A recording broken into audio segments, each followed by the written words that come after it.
materi atau narasumber. Baik, sebelum kita mulai sedikit dua patah kata dari Ketua Mageti, Pak. Silakan Pak Indra. Ya, terima kasih Pak Denny. Assalamualaikum warahmatullahi wabarakatuh. Waalaikumsalam warahmatullahi wabarakatuh. Ini ada suara berisik. Bentar. Ya, saya mengucapkan terima kasih kepada sejawat semua ya yang bisa hadir pada hari ini untuk mendengarkan presentasi dari Kang Malik ya. Semoga ini menjadi masukan buat kita dalam mengatasi masalah-masalah lingkungan dan potensi apa yang bisa dikembangkan dari Sungai Citarum ya sebagai masukan bagaimana menata lingkungan dengan lebih baik. Itu saja. Selamat berwebinar ya. Terima kasih. Semoga bermanfaat. Assalamualaikum warahmatullahi wabarakatuh. Waalaikumsalam. Terima kasih Pak Ketua Mageti. Waalaikumsalam warahmatullahi wabarakatuh. Baik Bapak Ibu semuanya, kita tidak berlama-lama lagi, tapi mohon izin saya sampaikan kepada Bapak Ibu, sahabat-sahabat semuanya bahwa kegiatan ini agar lebih lancar. Jadi untuk pertanyaan boleh nanti tuliskan di chat. Kalaupun nanti masih ada kesempatan waktu akan dilemparkan melalui moderator ya, agar tanya jawab langsung. Kurang lebih seperti itu. Dan kemudian kegiatan ini direkam, dan kemudian bagi Bapak Ibu yang membutuhkan e-sertifikat akan saya share nanti melalui chat, jadi secara real time juga. Dan kemudian kegiatan hari ini akan dihantarkan oleh Pak Oman Abdurrahman sebagai moderator, kemarin juga merangkap ya, kemarin sudah, kemudian hari ini juga menjadi moderator kembali. Mudah-mudahan begitu ya Pak Oman ya. Ya, baik Bapak Ibu semuanya, materi hari ini juga menarik, tidak kalah menarik dengan materi-materi sebelumnya. Kita akan berjalan ke lorong waktu, kita kembali ke masa lalu, masa Hindia Belanda, ketika tahun sekitar 1850-an. Dan kemudian yang menarik adalah kegiatan ini ditelusuri oleh Malik Ar-Rahim yang mulai terjun ke dunia geowisata ya, untuk melihat bahwa potensi geowisata terutama di daerah Bandung Selatan, daerah Ciledug dan sekitarnya sangat menarik sekali. Baik, waktu dan tempat saya serahkan kepada Pak Oman untuk bisa membantu membacakan CV-nya, Pak. Akan saya tayangkan, Pak, CV-nya. Ya, terima kasih, Pak Dedi. Assalamualaikum warahmatullahi wabarakatuh. Selamat sore semuanya. Terima kasih, Pak Indra, sudah membuka acara ini, Ketua Mageti. Juga para pemirsa, para hadirin yang mengikuti acara ini. Tadi saya lihat ada Pak Awang, ada Pak Sinung, dan lainnya. Tidak bisa saya sebutkan satu persatu.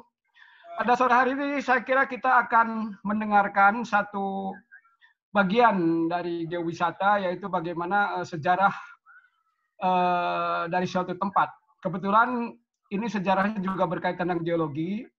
Jadi bagaimana Cekungan Bandung sebetulnya sudah diapresiasi, sudah diminati oleh para pelancong, baik yang menikmati keindahan alam maupun wisatawan ilmiah sejak awal abad 20 bahkan jauh sebelumnya ya. Nanti narasumber kita Malik Ar-Rahim akan menyampaikannya, dan ini bagi daerah-daerah lain juga bisa menjadi suatu model gitu bagaimana bahwa sejarah suatu tempat itu juga menarik di dalam geowisata, karena geowisata tidak hanya berbicara masalah geologi tapi juga lingkungan lainnya ya, baik alami maupun sumber daya buatan atau sejarah yang terkait dengan sejarah, dengan mitos dan sebagainya.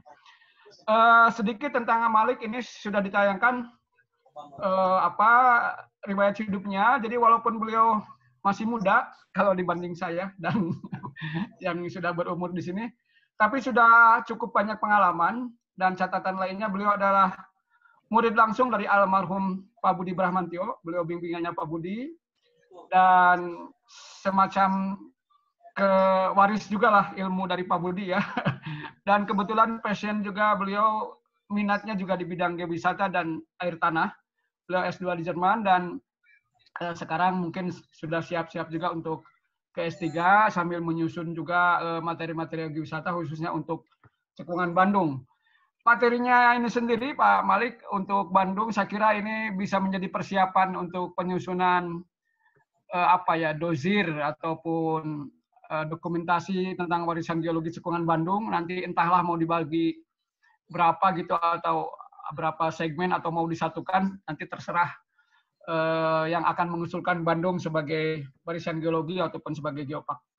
Baiklah, untuk tidak berpanjang lebar, saya kira waktu dan tempat kita serahkan kepada Pak Muhammad Malik Ar-Rahim untuk menyampaikan presentasinya. Silakan. Ya. Waktunya maksimum 40 menit ya. Iya Pak, siap Pak. Baik, silakan. Oke, Assalamualaikum warahmatullahi wabarakatuh. Terima kasih sebelumnya saya ucapkan kepada Kang Denny, kepada Pak Oman, terutama kepada Pak Indra Badri ya, sebagai Ketua Mageti telah menyediakan platform webinar Mageti yang harian. Saya rasa ini sangat bermanfaat untuk perkembangan ilmu pengetahuan di Indonesia. Kedua, untuk Pak Oman juga sudah mengajak saya untuk ikutan menyampaikan sedikit yang saya tahu, Pak. Ini kebetulan saya kemarin ngelihat, dokter-dokter yang presentasi, saya tuh agak minder juga sebenarnya, karena yang saya sampaikan tuh ya mungkin hanya sebagian kecil saja dari yang saya tahu. Saya mau menyampaikan tentang saya ingin mengajak bernostalgia, melihat catatan klasik dari zaman Hindia Belanda sebagai modal untuk bagaimana kita mengapresiasi Sungai Citarum, jadi untuk Citarum Harum.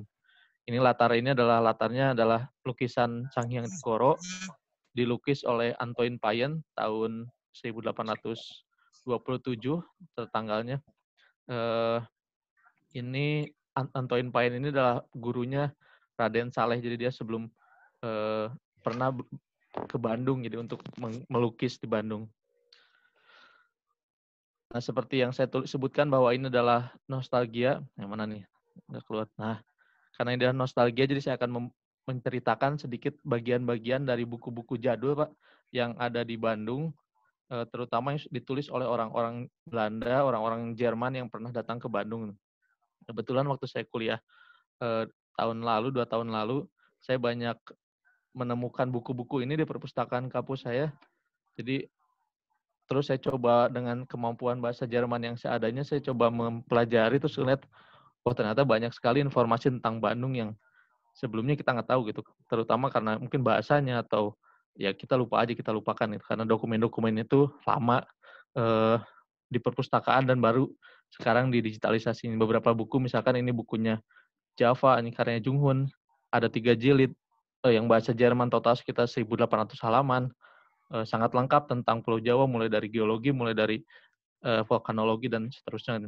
Ini ada juga buku dari Salomon Muller, terus ada ekspedisi Novara, ekspedisinya kerajaan Austria di tahun 1858.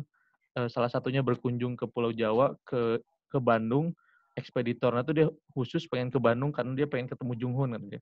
Pengen melihat apa sih yang disampaikan oleh Jung Hoon dalam catatan-catatannya gitu. Jadi karena Jung Hoon melaporkan banyak temuan tentang geologi di Bandung, jadi mereka tuh pengen tahu. Ini juga buku tentang dari Verbeek, ini isinya tuh dokumen penemuan arca-arca, Pak, di Bandung, jadi 1891.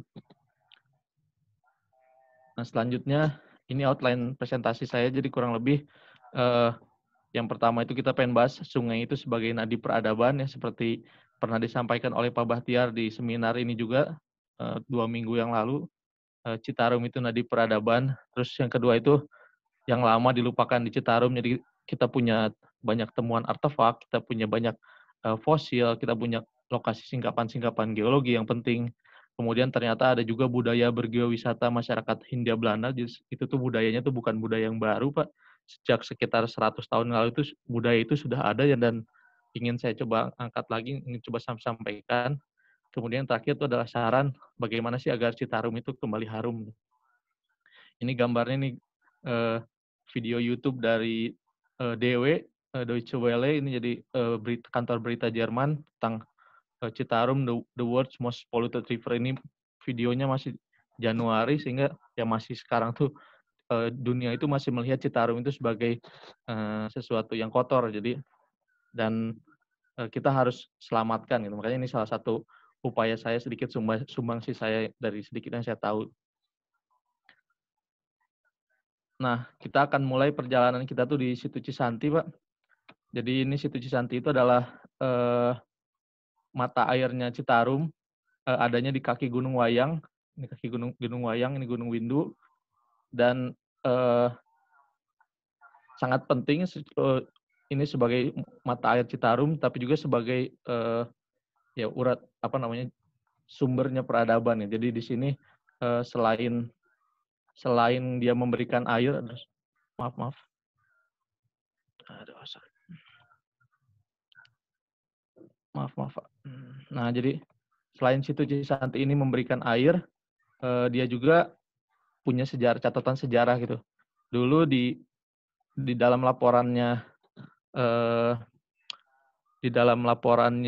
Fairback 1891 itu ada laporan tentang penemuan arca-arca megalitik Polinesia di puncak Gunung Wayang.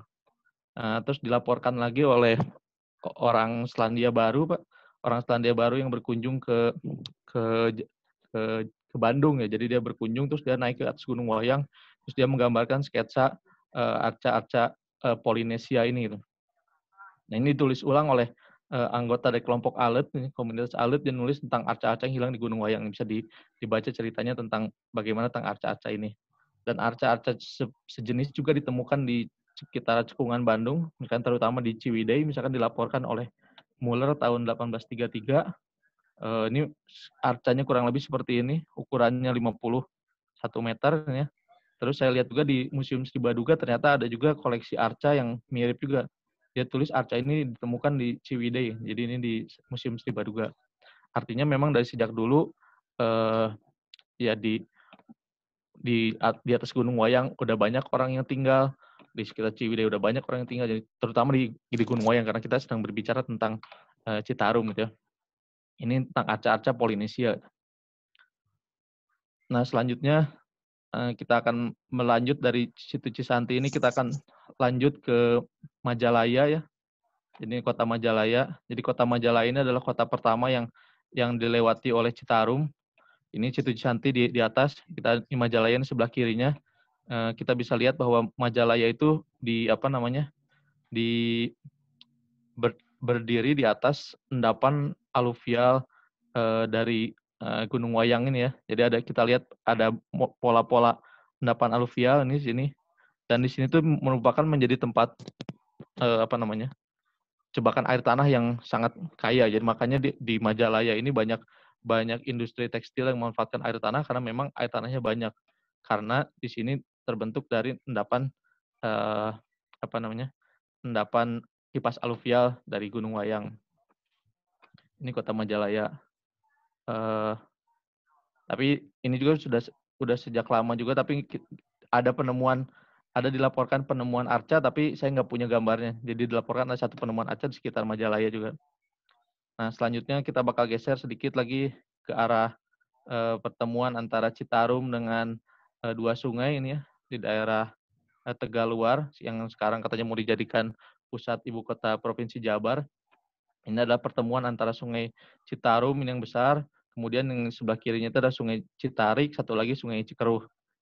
Sungai Cikeruh ini asalnya dari dari sungai Cikeruh itu asalnya dari yang ada lapangan buruh itu, Cicalengka sini, Curug Cinulang. Iya.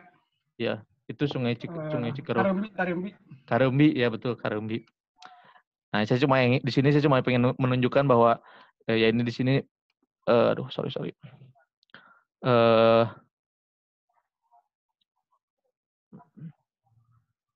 Mana nih? Sorry. Citarum nih. Maaf nih suka error, Pak.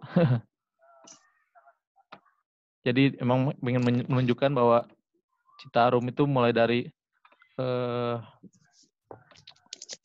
mana nih errornya, screen sharingnya. Nggak muncul gambarnya.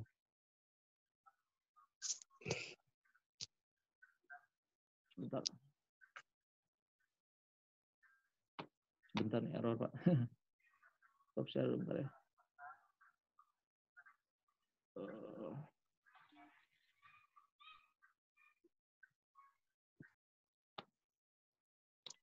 Oke. Kelihatan Google Earth-nya error. Ini kemungkinan masalah koneksi ya, nanti kita kasih Iya. kesempatan kedua. Mungkin saya langsung nggak usah lewat pakai ini, langsung saya pakai Google Earth ya. Oke.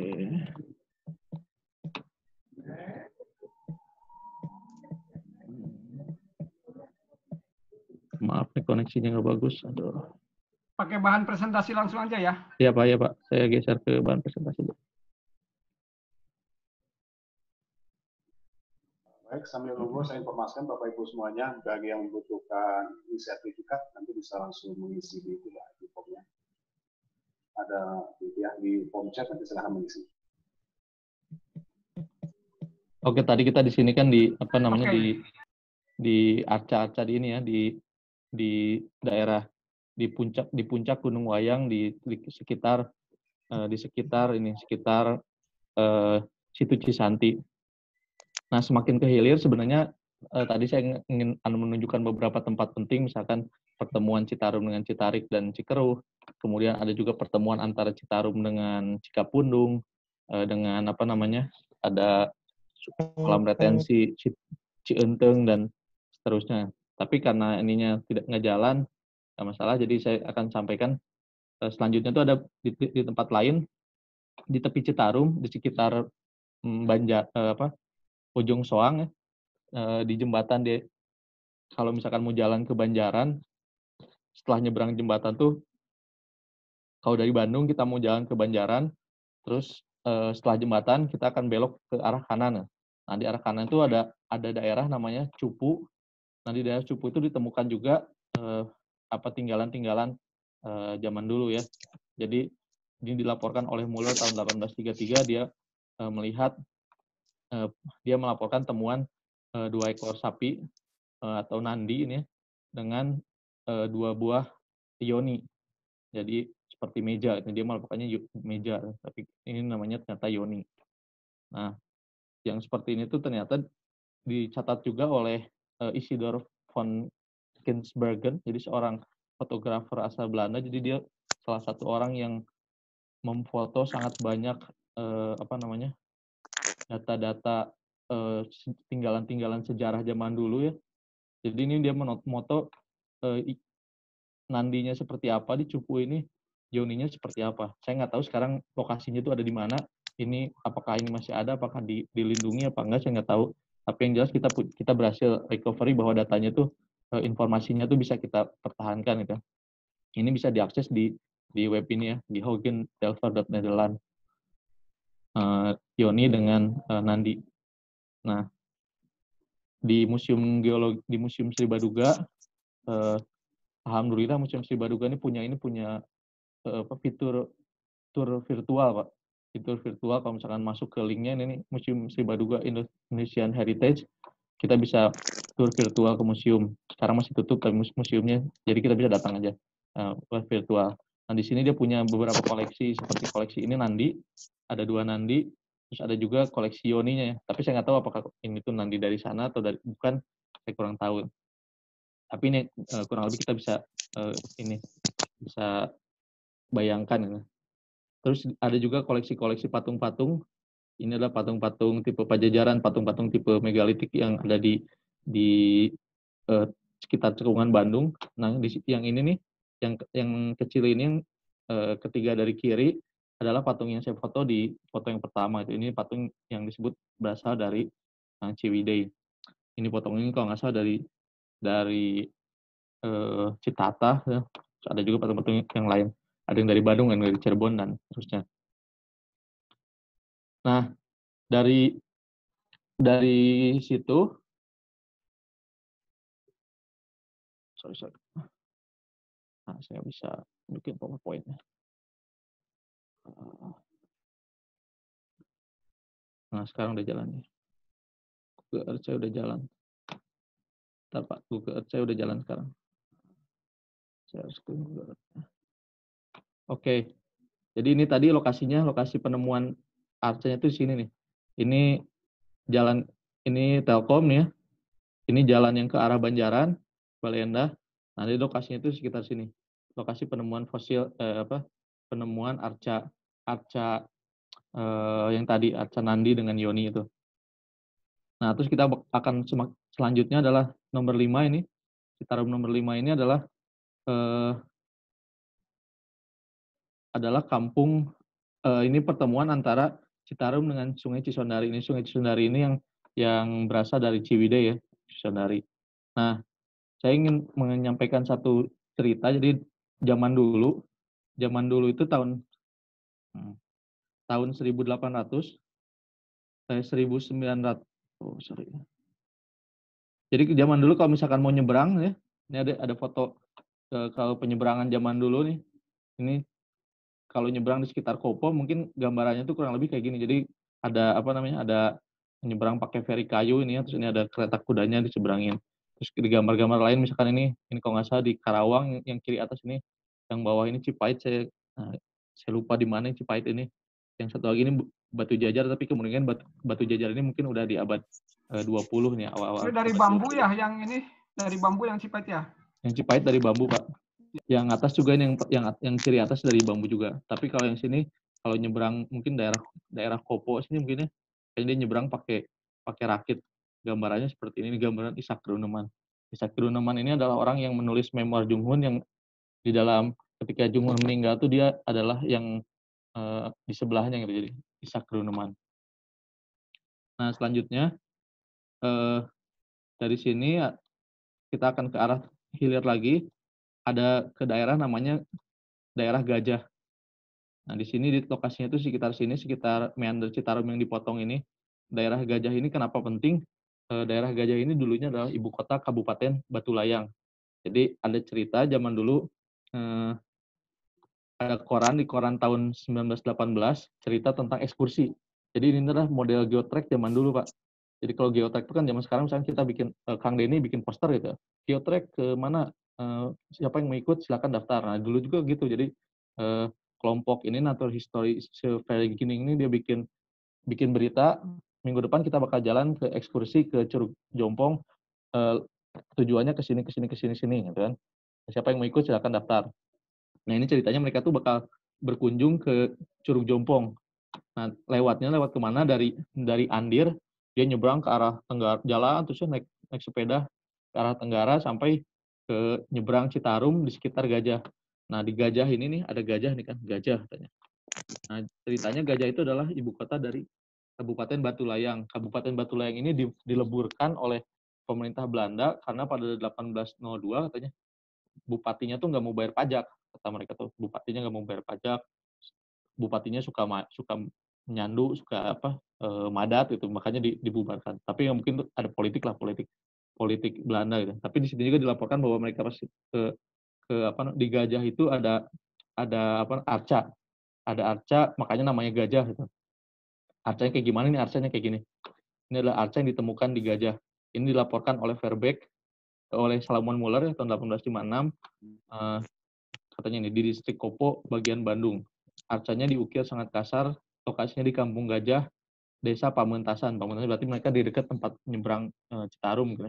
Di pemakaman yang disebut kuburan dalam Gajah Palembang. Ini ceritanya dari Kampung Gajah ini. Tapi sekarang Kabupaten Batulayang itu tidak ada karena dileburkan. Itu tuh Kabupaten Batulayang itu dari Kopo itu mungkin ke arah barat, jadi sampai ke arah Cililin, Gunung Halu itu disebut Kabupaten Batulayang. Nah, di sini adalah Kampung Gajah nih ya. Terus kita bakal masuk ke lokasi yang selanjutnya adalah Curug Jompong. Curug Jompong. Lagi ada pelot. Jadi Curug Jompong itu dilaporkan oleh Reitsman dan Hoagland dalam buku ini Gids van Bandung and Medan Priangan, dibilang bahwa jalur antara Soreang dan Batu Jajar. Jadi antara Soreang itu di sini ya. Ini Soreang di sini dan Batu Jajar melewati Sungai Citarum, melewati Sungai Curug Jompong adalah jalur yang paling indah di Pulau Jawa, terutama katanya kalau musim hujan. Soalnya di situ tuh Citarum tuh berdebur sangat deras, sangat airnya bersih, terus bebatuannya besar, terus di kirinya tuh ada perbukitan intrusi, sangat indah. Jadi jalur yang paling indah di Pulau Jawa, kata Reitsman dan Hoagland. Di Curug Jompong juga dilaporkan oleh Junghun ada 3 buah curug Jadi dari Curug Jompong ke hilirnya tuh ada Curug Lanang, dan ke hilirnya lagi ada Curug Kapek. Nah, gambarannya misalkan ini dugaan saya, ini Curug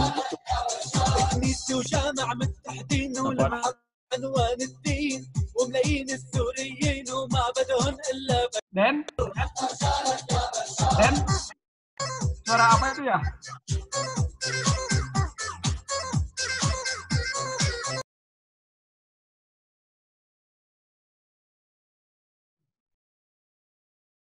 Halo, Oke, thanks. aman? Aman. Oke. Ada suara ini. Oke, nih, jadi ini ada gambaran Curug Jompong. Ini Curug Jompong nih. Ini Curug Lanang, 2 curug ini. Dan ini kemungkinan ketiga ini Curug Kapek. Nah. Tapi Curug Lanang dengan Curug Kapek ini sudah tenggelam sejak Citarum sejak Saguling digenang, jadi tenggelam. Sisa Curug Jompong. Curug Jompong juga sekarang udah mulai kering karena dia alirannya dialirkan ke ini kan Curug Jompong ya, dialirkan lewat Terowongan Nanjung nih. Jadi Presiden Jokowi tahun lalu meresmikan Terowongan Nanjung awal tahun ini. Air Citarum itu dialirkan dari sini ke sini ke sini, sehingga Curug Jompong yang segmen pendek ini mungkin sekitar 300 meter ini jadi kering. Kadang kering, kadang basah juga. Jadi tapi jadi indah. Ini saya lihat tunjukkan gambarnya. Jadi ini Curug Jompong, Curug Lanang. Ini curug yang sekarang ya, Curug Jompong yang sekarang batuannya oranye ya, batuan oranye, terus kelihatan tuh airnya tuh jernih. Meskipun saya nggak berani juga nyemplung, tapi ini airnya jernih. Ini batu dasitnya sangat terlihat ya. Dan ke hulunya dari Curug Jompong saya menemukan ada ini nih penemuan breksi sesar. Nah, saya nggak tahu juga di atasnya tuh apa.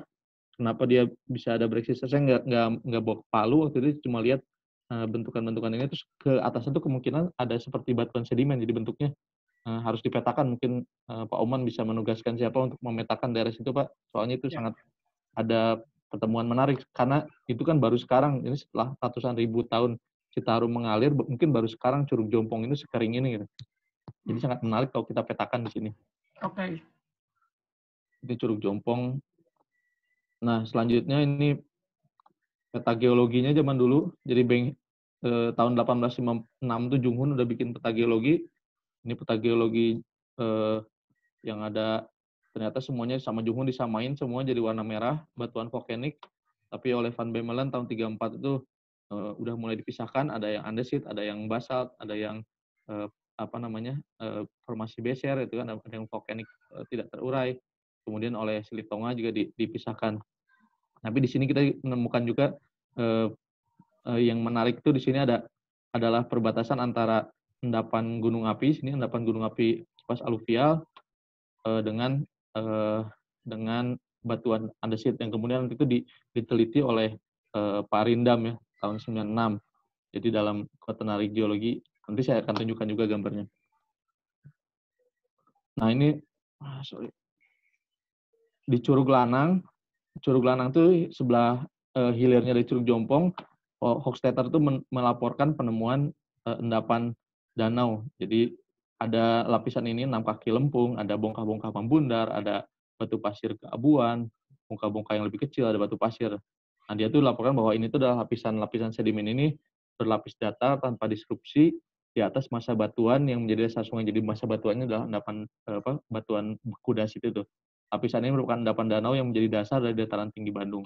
Nah, endapan danaunya itu sendiri kita udah tahu antara ketinggian 710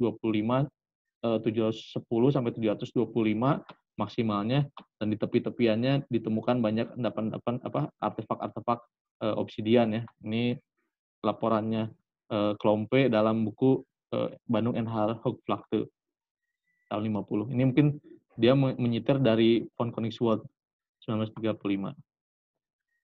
Ini kenapa jadi jarum coklat begitu? Aduh, nih, error lagi. Maaf nih. Balik lagi aja ke ini. Iya, ke ini lagi Pak ya. Iya. Ini susah nih mau pakai Google Earth ini.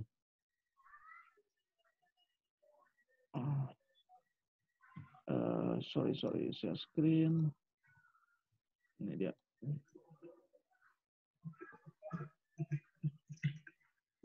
Mana sih? Apa ya? Maaf. Oke. Ini Udah nampak ini? udah ya. Ya. Nah ini ya. Oke. Ini dalam buku Bandung and Harauplakte 1950. Nah, selanjutnya ada seorang peneliti lain namanya Steen dan Umgrove. Umgrove itu paleontologis. Steen itu kalau nggak salah pernah jadi ketua Badan Geologi kayaknya awal 1930-an. Steen itu dia melaporkan membuat peta temuan vertebrata di peta daerah Citarum antara Curug Jompong sampai ke Bendungan ini ya. Jadi dia bikin peta terus dia melaporkan penemuan vertebrata, fosil vertebrata. Ini dilaporkan juga oleh Pak Fahrul Aziz.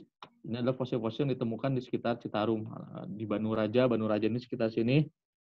Kemudian Cipatik sebelah sini, Ciharuman juga kalau nggak salah sebelah sini, dan Cipendei. Jadi ditemukan ini fosil-fosil yang ditemukan.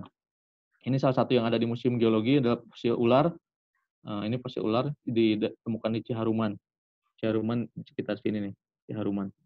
Sebelum Curug Jompong. Nah, yang menarik dari peta ini tuh menurut saya baru sekali ngelihat peta ini. Sebelumnya waktu saya masih kuliah saya kan cuma lihat peta setelah Citarum itu digenang, jadi saya nggak pernah tahu di bawahnya itu seperti apa, nggak pernah tahu. Jadi ketika saya lihat peta ini saya masuk, wah ini memang dulu itu ya kita punya data ini, cuman karena mungkin ikut tenggelam ketika Citarum itu ditutup gitu. Kita menemukan banyak perlapisan. Terus saya juga dapat pertanyaan kenapa Citarum ini bentuknya tuh lurus gini ya, seperti gorge gitu, seperti ngarai. Itu juga terjawab di sini. Nah, ini adalah fosil-fosil yang ditemukannya, fosil-fosilnya yang dilaporkan oleh Steen dan Umgrove. Ini gigi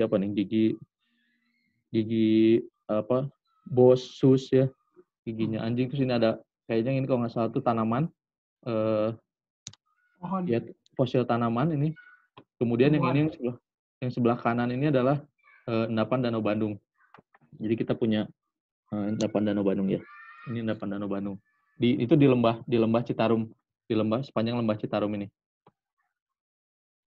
Nah, salah satu alasan lain kenapa tadi bentuk lembah Citarum ini adalah bentuknya seperti ngarai yang memanjang, kemungkinan besar adalah seperti gambarnya Van Bemmelen ini, bahwa di tengah-tengahnya Citarum ini ada bidang sesar mungkin ya. Makanya dia ada seperti kelurusan yang Citarum itu memanjang membentuk ngarai, karena bentuknya tuh nggak seperti sungai yang menjari biasa, tapi bentuknya seperti ngarai, itu makanya aneh. Tapi ternyata mungkin yang bisa menjelaskan adalah catatannya Van Bemmelen ini, bahwa ada sesar yang seperti ini, kemudian sesarnya tertutup oleh endapan danau dan seterusnya. Ini adalah batuan tambakan beds ya. Tambakan beds itu lapisan yang membawa fosil-fosil vertebrata di Bandung, tipe jetis. Nah, ini adalah gambar dari Parindam ya. Parindam menyeketsa sebuah singkapan di sebelum ini ke arah atasnya tuh nih, Curug Jompong di sekitar sini nih. Nah, dia sebelum dia belok Curug Jompong ada singkapan-singkapan endapan endapan kipas aluvial dan endapan volkaniknya, Tangkuban Perahu. Nah, dia menggambarkan endapannya, dan di bukunya tuh The Late Quaternary Evolution of Bandung Basin itu dijelaskan dengan sangat rinci tentang endapan ini. Saya bulan November tahun lalu tuh mampir ke rumahnya, bulan September tahun lalu mampir ke rumahnya Parindam, terus dia menunjukkan gambarnya ini sebesar papan tulis, sketsanya dia ini, sketsa endapan ini, sketsa singkapan ini. Kata dia, saya sangat terkesima katanya dengan singkapan ini. Saya nggak tahu apakah singkapan ini masih ada, mungkin udah nggak ada karena ini kan di quarry pasir. Tapi alhamdulillah catatannya ada gitu, pernah dideskripsi dengan sangat teliti oleh Pak Rindam. Nah, selanjutnya dari sini Citarum itu sudah tergenang sebagai Danau Saguling, kita akan masuk ke segmen lain Citarum, yaitu segmen segmen di belakang ini, di belakang apa? Di belakang di belakang Bendungan Saguling. Jadi Saguling. iya, coba saya bisa tunjukkan lagi sekarang ininya. Oke. Maafkan ya. Ini udah peta apa ya? Udah peta Google Map ya sekarang ya? Iya, ini udah Google Map. Oke. Ya udah muncul ya. Jadi ini adalah ketika Saguling dibendung. Di sini di antara pasir Pancalika dengan pasir Saguling di ketinggian 635 atau 650, saya kurang hafal, meninggalkan satu segmen yang panjang sekitar 7 km antara sini dengan Sangyang Tikoro, segmen Citarum yang bersih karena Sagulingnya dialirkan melalui pipa pesat ke sini ya. Jadi udah banyak yang tahu ini mungkin semuanya, tapi di antara sini tuh dilaporkan juga oleh Jung Hoon ketika kata dia di Citarum itu ada 3 tempat yang sangat menarik kata dia. Yang pertama itu di Citarum itu terdapat 5 aliran air terjun. Yang pertama tuh dari hulu ke hilir adalah Curug Jompong, kemudian Curug Lanang, Curug Kapek, kemudian ini Curug Cukang Rahong, dan terakhir adalah Curug Halimun. Jadi oleh Jung Hoon udah dilaporkan curug keberadaan Cukang Rahong dan Curug Halimun tahun 1850-an. Nah, yang pertama adalah Cukang Rahong. Cukang Rahong itu seperti apa? Dia itu adalah sebuah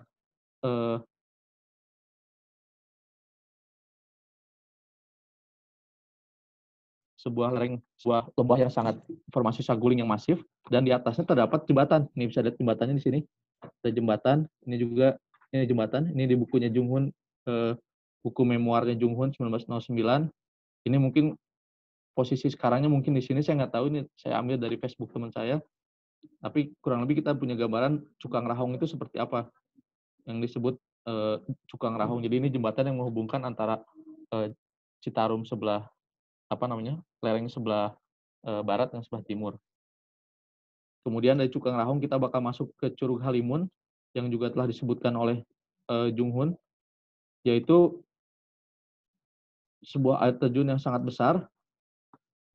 Jadi ini air terjun sangat besar. Bayangkan Citarum yang debitnya sebelum dibendung, dia masuk ke dalam lembah yang sangat terjal, jatuh mungkin sekitar 15 meter atau 20 meter, membentuk halimun. Jadi membuat seperti kabut halimun. Ini fotonya saya ambil dari Leiden, ini sementara ini dari bukunya Bandung NH Hoogvlakte. Ini yang sebelah kiri ini saya dapat dari YouTube. Kita bisa lihat gimana curugnya sekarang udah kecil aja, jadi airnya udah, karena air Citarumnya udah dialirkan. Apa sih kata petualang itu tentang Curug Halimun? Jadi pertama kata Jung Hoon itu bilang Curug Halimun itu bukan yang paling tinggi, nicht der hochste, aber der Wasserige nach der größte Wasserfall der Insel Java, tapi air terjun yang paling megah di Pulau Jawa. Terus Hochstetter tahun 1858 dia bilang orang-orang tuh boleh percayalah apa yang dibilang Jung Hoon kata 1854, ya, bahwa Curug Halimun adalah air terjun paling megah di Pulau Jawa. Tapi nggak ada satu orang pun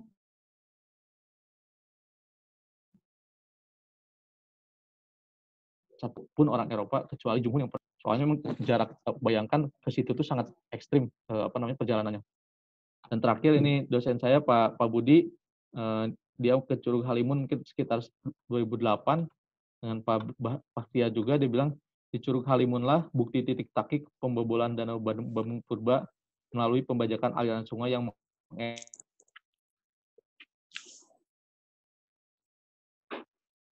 mengerosi ke hulu pada dinding penghalang pasir Kiara dan Pucang Gili 10-15 meter pada batu breksi, memberikan kesan bahwa disinilah air Citarum tertumpah ruah mengalirkan Danau Bandung Purba. Jadi Pak Budi juga menulis paper tahun 2002 yang menyatakan bahwa pembobolan Danau Bandung itu terjadinya di sini, di lembah ini. Dan Curug Halimun ini adalah kayak titik terakhirnya gitu, jadi titik takiknya, nick point-nya pembobolan Citarum. Nah, selanjutnya dari Citarum, dari Curug Halimun kita bakal geser ke Sangyang Heuleut. Sangyang Heuleut ini udah tempatnya udah sangat populer sekarang. Ini sangat indah ya. Jadi kita bisa lihat batuan-batuan batu gamping batu pasir yang sangat masif, miringnya 45 derajat bahkan hampir tegak, airnya bersih. Ini juga sudah dilaporkan oleh Junghun, oleh Hofstadter ketika mereka berkunjung, mereka mampir ke sini gitu.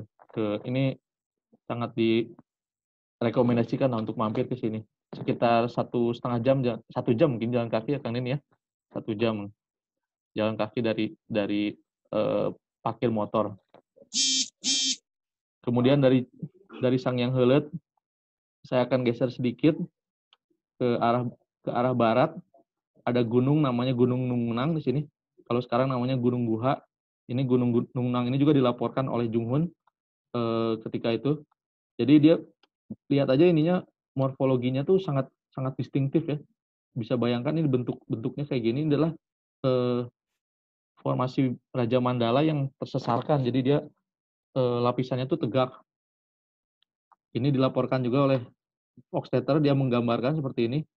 Ada lapisan yang sangat tegak, terus ada gua-gua yang ada penambang walet ya, pencari walet, pemburu sarang walet, dan dari waktu itu udah jadi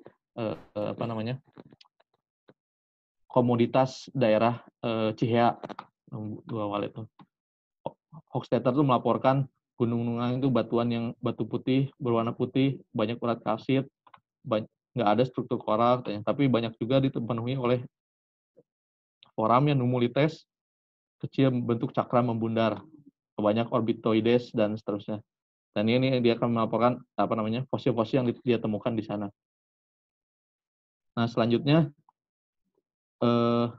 di Gunung Nungnang ini juga Hofstadter tuh melaporkan menyatakan bahwa gunung formasi Raja Mandala ini, formasi batu gamping ini pasti adalah formasi yang paling tua di antara formasi-formasi sebelumnya. Ini kan ada batu pasir, ada breksi. Kenapa? Karena di formasi breksi ini, kata dia, ditemukan fragmen-fragmen batu gamping. Di batu pasir ditemukan fragmen-fragmen batu gamping. Sedangkan di batu gamping tidak ditemukan fragmen-fragmen volkanik. Makanya dia menyatakan bahwa ini pasti fragmen ini yang paling lapisan ini dah yang paling tua, 1858 dia bilang gitu. Prinsip inklusi geologi itu. Di situ selanjutnya dari Gunung Nungnang bakal kita lanjut ke poin Sangyang Tikoro ini ya. Sangyang Tikoro juga menarik ini. Jadi Sangyang Tikoro itu sejak abad sekitar 100 tahun yang lalu ketika habis rapat Sumpah Pemuda mungkin ya. Ini atau sebelumnya, ini 6 Januari 1928 ada sebuah artikel menarik dari The Sumatra Post yang menyatakan bahwa pemuda Indonesia ketika itu berkumpul, Insinyur Soekarno pidato katanya, mereka sedang membentuk Young Indonesia. Jadi di pertemuan itu tuh menghasilkan pembentukan organisasi Young Indonesia, Pemuda Indonesia. Nah di pertemuan itu mereka kayak hidup pemuda Indonesia, hidup long life Dr. Cipto Mangunkusumo. Tapi yang menarik dari sini, keesokan harinya katanya Hayden Morgan ketika sekitar jam 6:30 mereka pergi ekskursi ke Sangyang Tikoro. Jadi kegiatan ekskursi itu bukan cuma dimonopoli oleh orang Belanda saja, tapi orang Indonesia pun memang ketika itu sudah punya budaya bergeowisata, berekskursi ke tempat-tempat ini. Ini misalkan contoh yang ini berita tentang orang manjat tebing di Sangyang Tikoro. Nah, ini Sangyang Tikoro 1820 oleh Payen ya. Payen gurunya.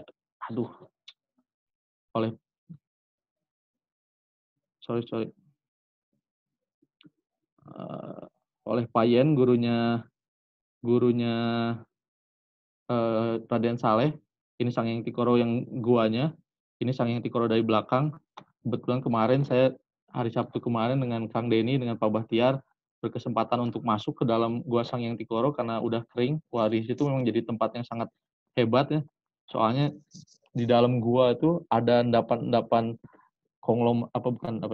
bongkah-bongkah berukuran besar, membundar, well sorted, yang mengindikasikan bahwa selama ratusan ribu tahun terjadi alirannya sangat deras ke dalam Gua Sangyang Tikoro, membentuk endapan-endapan itu. Itu keren, itu apa namanya, hebat menurut saya, menarik.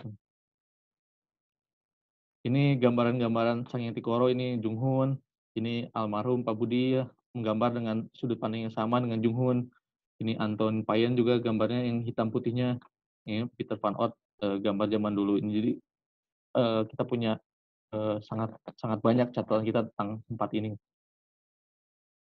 Dari Sangyang Tikoro, ini Sangyang Kenit yang kemarin saya dengan Kang Denny masuk dari Sangyang Kenit, kita masuk ke dalam gua ini, keluar di Sangyang Tikoro, keluar di sini. Jadi ada apa namanya, ada jalurnya memang. Dan di dalam itu yang tadi saya bilang lapisan-lapisan endapan sungai yang berbutir besar, bersorting baik, itu yang sangat menarik. Selanjutnya adalah dari sini kita bakal ke PLTA Raja Mandala nih ya. Jadi ini PLTA Saguling. PLTA Saguling itu dulunya langsung mengalir ke sini, tapi kemudian dibikin lagi alirannya itu dibendung lagi di sini, dibendung untuk dimasukkan ke dalam ini bendungan lagi, ke dalam terowongan. Nah, terowongan ini kemudian dialirkan ke sini, keluar di PLTA Raja Mandala. Sehingga kita punya satu segmen lain dari sini, dari Sangyang Tikoro ini, satu segmen Citarum lain yang bersih. Dari sini, ini apa namanya, Bantar Caringin ya, tempat latihannya Arung Jeram Indonesia nih, ke sini dan di sini. Sehingga memang jalur ini jadi jalur yang tenang. Nggak terlalu cocok untuk Arung Jeram, tapi berkahnya kita dapat segmen ini, segmen Sangyang Kenit yang menurut saya ini luar biasa, ini sangat indah di sini dan aksesnya sangat mudah gitu. Oke, selanjutnya habis dari sini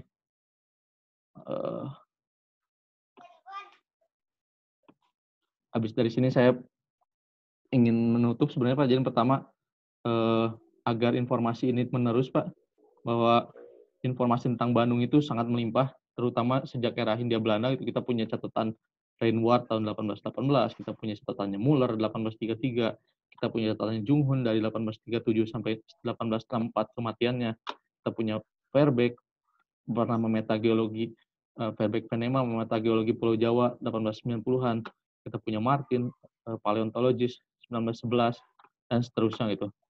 Dan ternyata lebih susah untuk mencari catatan yang berbahasa Indonesia daripada catatan yang berbahasa Belanda atau bahasa Jerman. Kenapa? Karena memang catatannya banyak yang belum terdigitalisasi. Contohnya misalkan saya udah lama nyari papernya Pak Kusuma Dinata dengan Pak Hartono yang tentang apa namanya stratigrafi cekungan Bandung, itu sampai sekarang saya belum temu tuh catatannya. Padahal itu tahun 1980 ya, museum baru. Belum terdigitalisasi, terpendam di lemari perpustakaan. Nah, kemudian kendala lain, kita punya catatan berbahasa Jerman dan Belanda ini, kita nggak ngerti bahasanya, makanya informasi itu seolah putus. Padahal melimpah, informasi itu banyak, tapi kita putus itu. Sayang. Dan terakhir, sangat penting untuk memulai program digitalisasi, terutama di perpustakaan Badan Geologi. Itu saya melihat ada Andri itu udah mulai digitalisasi catatan lama, contohnya itu peta The Pranger, The Legend Seven, karya Fredrik Dehaan. Jadi ini bisa dicek, mereka udah mulai digitalisasi, kita bisa akses peta Priangan ini tahun 1800-an. Selanjutnya ini agar Citarum harum, sebenarnya ini sedikit aja, kita perlu menginventarisasi referensi lama terkait Citarum. Sebagian sudah saya lakukan, sedikit mungkin, tapi banyak hal-hal lain yang mungkin bisa kita kerjakan lagi. Kemudian kita harus ngeplot lokasi-lokasi penting dan pengumpulan data-datanya. Sebagian lokasi-lokasi penemuan artefak singkapan sudah saya plot, dan sedang saya kumpulkan juga data-datanya. Moga-moga mungkin nanti bisa membantu kalau ada pengusulan Bandung sebagai geoheritage atau geopark.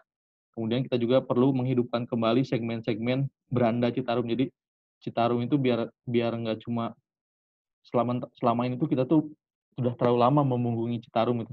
Kita harus ajak orang-orang tuh untuk datang ke Citarum, ya caranya ajak ke segmen-segmen berandanya. Misalkan contohnya segmen antara Gajah yang tadi dengan Curug Jompong, atau segmen Saguling Raja Mandala, ini minimal segmen-segmen yang bersih gitu. Harus kita hidupkan. Kemudian yang terakhir, kita hidupkan lagi kegiatan-kegiatan keilmuan masyarakat sipil di Citarum yang udah jadi budaya sejak lebih dari 100 tahun lalu, dan nggak cuma budaya orang Belanda, tapi juga itu budaya orang Indonesia itu yang saya sampaikan. Mungkin demikian Pak Oman ininya dari saya. Semoga nggak terlalu panjang. Terima kasih. Mari kita berdiskusi, Pak. Terima kasih Malik, ini paparannya sungguh sangat menarik. Ini satu contoh bagaimana catatan sejarah yang ternyata tadi catatan Rahim lebih banyak dari di luar negeri ya. Betul Pak. Ya. Untuk Bandung, saya kira juga untuk Indonesia, dan ini baru sebagian kecil saja. Saya kira masih banyak yang masih tersimpan ya Malik ya. Oh banyak Tapi Pak. dengan ini saja kita sudah bisa membayangkan bahwa Bandung yang indah tempo dulu ya, dan bahwa budaya bergeowisata itu sebetulnya khususnya untuk Bandung itu sudah lama dilakukannya. Saya lihat tadi dari sejak awal abad 19 ya, 1800-an awal sudah banyak yang mengapresiasi Bandung dari sisi keindahan maupun keilmuan. Dan ini terima kasih Malik sudah memberikan satu contoh bagaimana catatan sejarah bisa menjadi pelengkap, bahkan bisa menjadi kunci juga untuk beberapa riset yang sangat spesifik tadi, seperti ada singkapan-singkapan yang catatannya masih ada tapi mungkin sekarang sudah tidak ada atau tersembunyi gitu ya. Ya, dan ini sangat membantu untuk para peneliti saya kira. Ini terima kasih. Dan sekarang saatnya untuk tanya jawab. Saya kira ini kita lihat dulu di chat grup. Pak Denny tolong dibantu ya. Pertanyaan awal tadi dari Bekasi itu ya, ada yang bertanya apakah Muller meneliti Tarumanagara juga. Nah, terus kemudian juga pertanyaan dari Pak siapa tuh tadi, Pak Legawa, Cipta Legawa ya, masih berkaitan dengan Sanghyang Tikoro. Saya kira tadi udah terjawab sebetulnya, tapi mungkin kalau Pak Malik mau menjelaskan lagi silakan. Itu dulu barangkali ya, mengenai Muller dan ada lagi pertanyaan dari Pak Cipta Legawa tentang walaupun ini di Hilir Citarum tentang terusan yang dibangun oleh Purnawarman saya kira ya, Tarumanagara. Gitu. Silakan ya. Oke Pak, terima kasih Pak Wawan.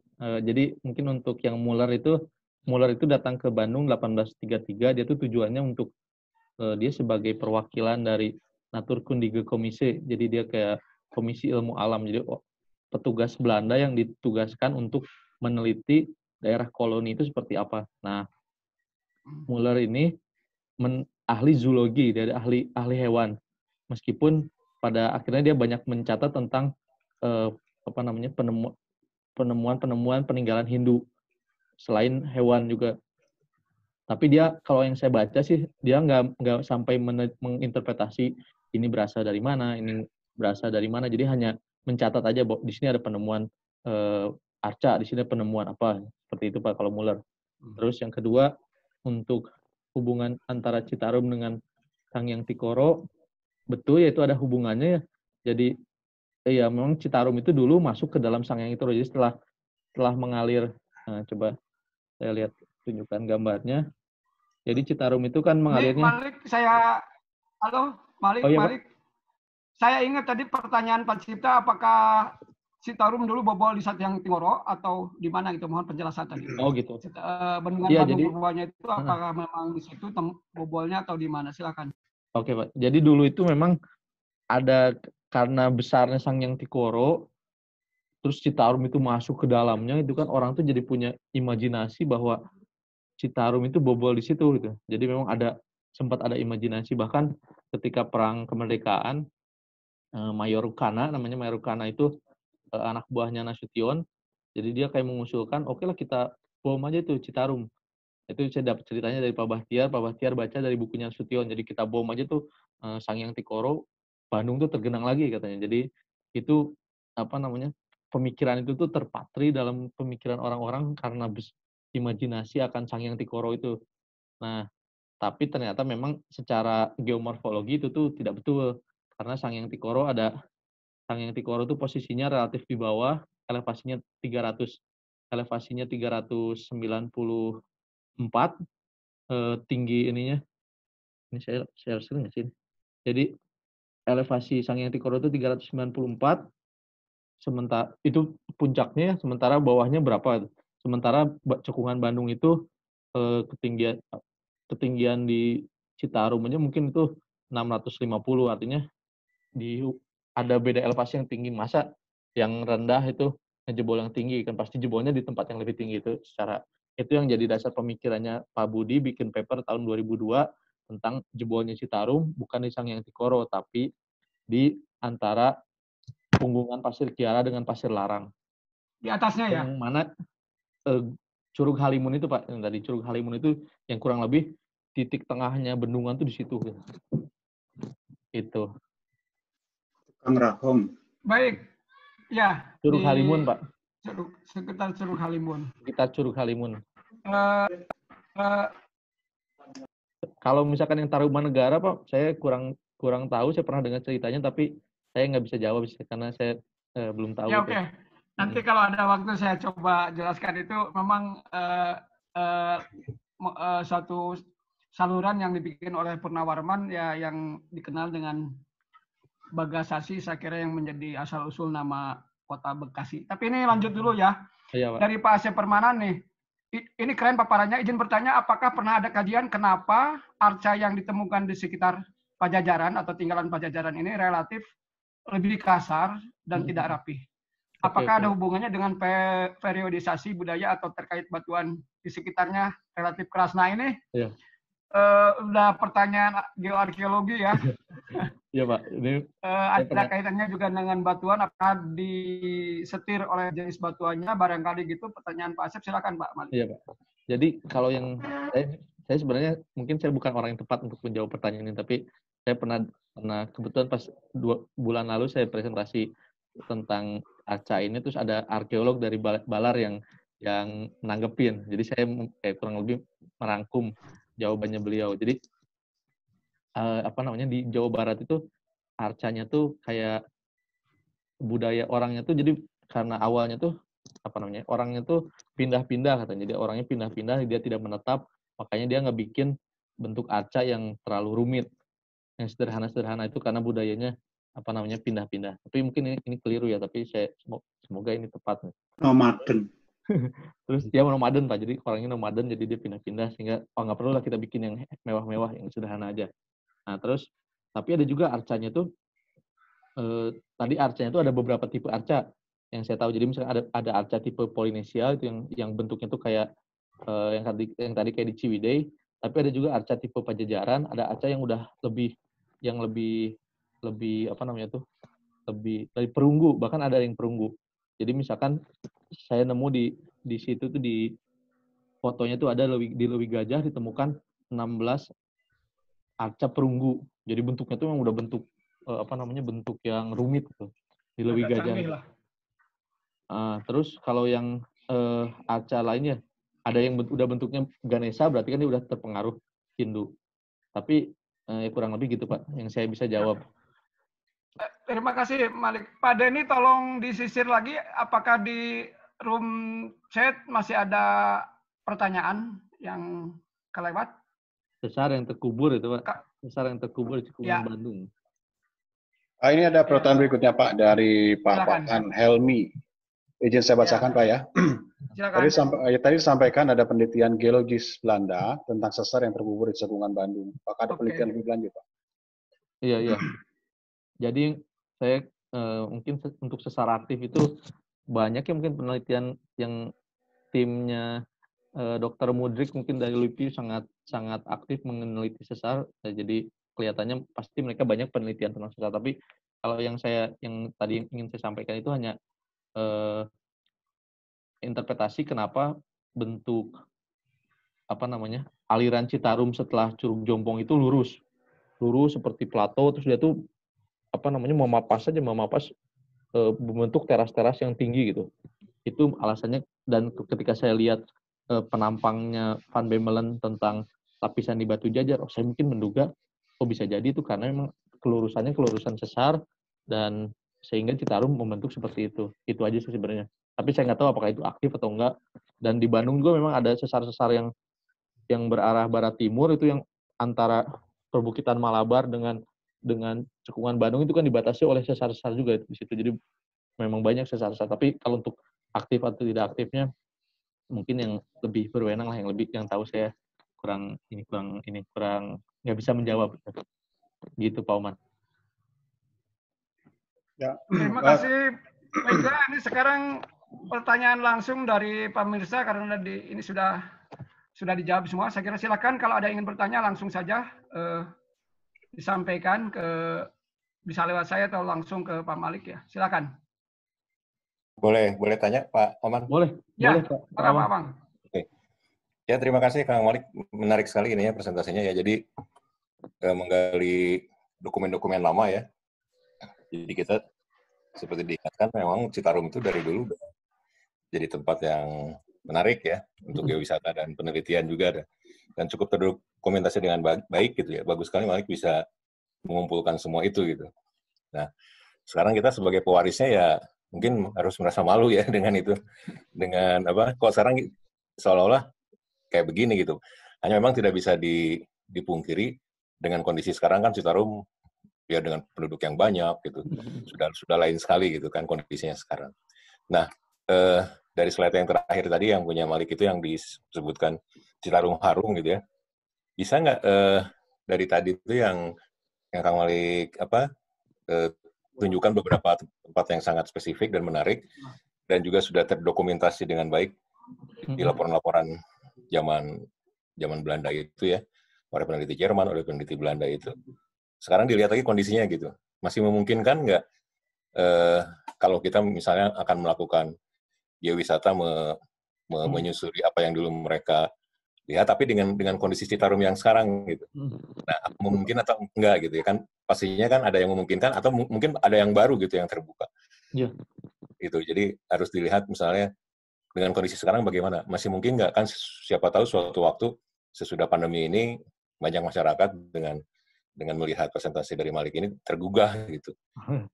Sampai ke sananya, sampai ke hulunya, mungkin ke Cisantinya ya. Sampai ke dekat sekitar tadi yang terakhir di PLTA Raja Mandala ini. Mana-mana yang masih bisa diselamatkan untuk dilihat. Kan ini juga pasti kaitannya dengan program Citarum Harum ya. Betul Pak. Ya, ternyata juga itu menyimpan banyak sekali artefak, peninggalan-peninggalan gitu, bahkan fosil mamalia. Hanya memang sekarang di kondisi Citarum yang sudah sangat berubah dibanding 150 tahun yang lalu kan gitu ya. Nah, itu mungkin perlu disortir juga itu Malik untuk hal itu. Betul, itu saran dari saya aja untuk menindaklanjuti ini. Terus tadi menarik juga ya, ada penemuan arca-arca, ada 2 jenis tadi ya. Ada dari tipe Polynesia dan mungkin tipe Hindu ya. Hindu, yang tadi ada Nandi segala macam itu. Jadi artinya kalau Polynesia kan mungkin megalitik ya, zaman-zaman megalitik.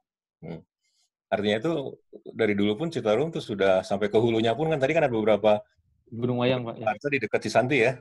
Di Gunung Wayang ya. Nah, di Gunung Wayang juga sudah ada gitu. Jadi menarik waktu dulu tuh mungkin sebelum prasejarah lah ya. Kalau arca-arca itu kan lebih tua biasanya kalau megalitik itu. Jadi artinya mungkin zaman-zaman orang-orang Austronesia dulu tuh udah menyusur jauh sampai ke hulunya gitu. Sehingga mereka juga sempat membuat arca segala dan ditinggalkan di sana gitu. Baru mungkin datang belakangan pada saat zaman Hindu gitu. Tapi semua artefaknya itu ada. Itu aja pendapat dari saya. Jadi bagusnya ditindaklanjuti aja Malik ya. Khususnya untuk kepentingan geowisata masa ke depan itu. Karena Malik kan udah ngumpulin catatan-catatannya, tinggal kita lihat dengan kondisi sekarang gitu. Itu kira-kira Malik dan Pak Oman, makasih. Ya, terima kasih Pak Wang. Ini Malik suatu tantangan untuk ya melakukan semacam asesmen gitu ya terhadap apa yang ditemukan Malik dari dokumentasi orang-orang Eropa dibandingkan dengan keadaan sekarang untuk dilihat apakah memungkinkan seberapa persen yang masih tertinggal yang masih bisa dikunjungi di zaman sekarang keadaan Citarum yang sudah begitu berubah. Silakan Malik. Ya Pak. Jadi kalau saya mengakses Pak, jadi beberapa segmen yang menurut saya bisa kita upayakan itu pertama segmen antara sini dari Gajah. Ini kita bisa lihat ada ada coretan Citarum ya. Dari Gajah sini menyusuri Citarum sampai Curug Jompong. Jadi memang ini kita bisa bandingkan Citarum yang sekarang itu dengan yang dulu. Ini kalau nggak salah ini jalan yang ke Kopo juga lewat sini kalau nggak salah kemarin saya sama Pak Bahtiar lewat sini. Jadi dan ini tuh udah tepi-tepiannya udah dibersihkan oleh tentara, jadi udah cukup bersih di sekitar sini tuh. Nanti ke Curug Jompong tadi seperti saya tunjukkan Curug Jompong sekarang udah bersih karena aliran kotornya tuh dialirkan ke, jadi dengan rekayasa engineering yang mahal, jadi kita bisa membersihkan Citarum tuh kan dibuang aja airnya, berarti kan dialihkan. Jadi ini segmen Curug Jompong yang ini juga sangat menarik, jadi bisa ada batu-batuan yang mungkin untuk pertama kalinya sejak ratusan ribu tahun tersingkap, karena selama ini kan Citarum tergenang terus alirannya mengalir, terus Curug Jompong digerus terus di situ. Jadi ini yang kedua, jadi sampai ini satu segmen mungkin ya yang bisa kita coba, segmen Anjung. Yang kedua mungkin segmen ini danau aja mungkin naik. Yang kedua segmen ini Pak, dari Saguling ini sampai ke Sangyang Kenit ini. Jadi sampai ke PLTA Raja Mandala ini sekitar 9 kilo, 8 kilo yang bisa kita cobain, bahwa ini emang Citarumnya sangat udah bersih banget di sini, udah asal kita dan masyarakatnya tuh udah bergerak tuh untuk melindungi Citarum. Jadi ini bisa kita coba juga jalan ini. Jadi itu minimal 2 segmen. Sedangkan yang ke atas ini ke hulu mungkin saya belum pelajari lebih detail jalur geowisatanya seperti apa. Apalagi yang tepi-tepi ini mungkin itu juga mungkin agak bakal sedikit membosankan gitu ya, karena pasti gitu-gitu aja juga. Dan arca-arca juga pasti udah nggak ada tempatnya, kalaupun kita telusuri udah jadi rumah atau apa seperti apa. Jadi kurang lebih sih seperti itu untuk jalur yang bisa kita telusuri, Pak Oman. Iya. Itu. Terima kasih Pak Malik. Pak Awang mungkin sudah cukup terjawab, walaupun nanti perlu dilakukan juga secara khusus ya untuk membandingkan 2 keadaan ini, di mana yang temuan dari sejarah ini dan keadaan sekarang. Malik mungkin juga bisa menjadi bahan tulisan juga tuh ya. Betul Pak. Ya. Kemudian saya ingin mohon ini masukan dari Pak Asep Permana nih. Tadi kan Pak Malik minta saya melakukan penelitian.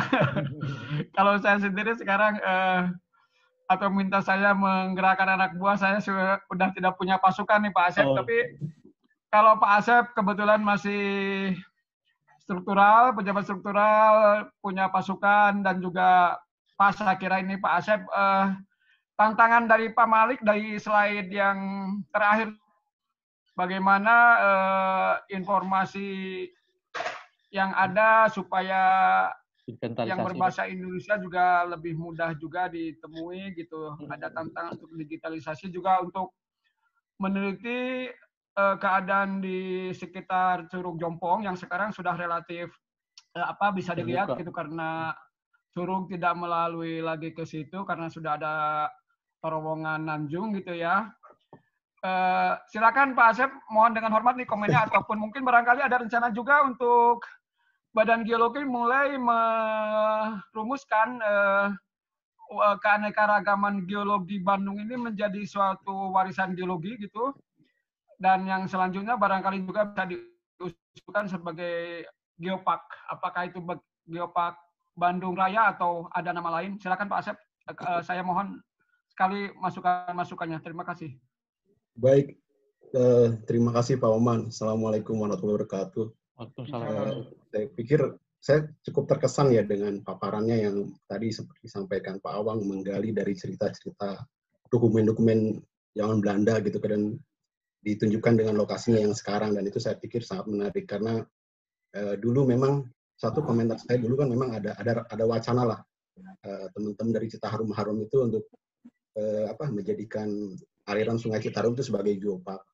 Tapi hanya dilihat dari sisi urgensi lingkungan gitu, jadi tidak menggali terkait dengan potensi warisan yang ada dengan budayanya. Jadi saya pikir dengan presentasi Kang Malik ini justru ada potensi lagi ini yang lebih besar sebenarnya, tidak hanya dari urgensi lingkungan, tapi memang ada potensi warisan geologi yang terkait dengan budaya. Jadi itu yang penting digali gitu untuk membangun sebuah geopark. Tidak hanya memang betul ada urgensi dari lingkungan ya, tapi titik tolak dari kajian-kajian warisan dengan budaya ini justru menjadi fondasi yang kuat untuk membangun sebuah geopark nanti, mungkin misalnya geopark Citarum atau apa namanya. Tapi itu mungkin pertama komentar saya. Jadi memang itu yang penting. Kemudian yang kedua terkait masalah dokumen, Pak Oman, kebetulan saya juga dulu pernah di pelayanan informasi, jadi saya tahu betul